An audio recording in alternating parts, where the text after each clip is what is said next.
Alors oui, alors il y a des projets d'exploration martienne, etc. Et puis on a Elon Musk et d'autres grands entrepreneurs, etc., qui font rêver, qui essaient de faire rêver les gens en disant, ben voilà, dans 10 ans, j'enverrai quelqu'un sur Mars, etc. Il faut quand même savoir qu'on est très loin de ça, qu'il y a beaucoup d'effets d'annonce qui permet à Elon Musk de faire du buzz autour de sa société, parce que par ailleurs, il a les voitures électriques, les Tesla, machin, le SpaceX, tout un ensemble d'activités, toutes très originales, hein, c'est vraiment un esprit extrêmement fécond, etc.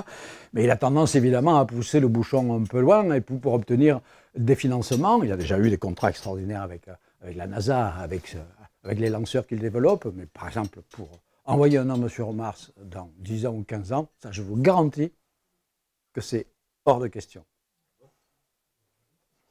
Dans les 10 ou 15 prochaines années, on le fera, à terme, très probablement.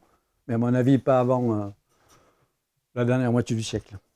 On ne réalise pas à quel point l'espace est incroyablement hostile à l'homme. Donc on va bientôt retourner sur la Lune. Donc ce sont les Chinois, à mon avis, qui les premiers retourneront sur la Lune. Retourneront, je veux dire, avec des astronautes, hein, de temps en temps, parce que sinon ils y sont déjà allés, évidemment. Voilà.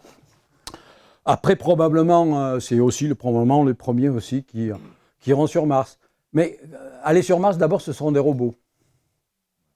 Pendant des décennies, ce seront des robots, et heureusement, hein, pour résister aux conditions absolument incroyablement hostiles. Déjà, rien que le voyage sur Mars, ça n'a rien à voir. Le voyage sur la Lune, c'est quelques jours. Le voyage sur Mars, c'est minimum 2 ans, 2-3 ans.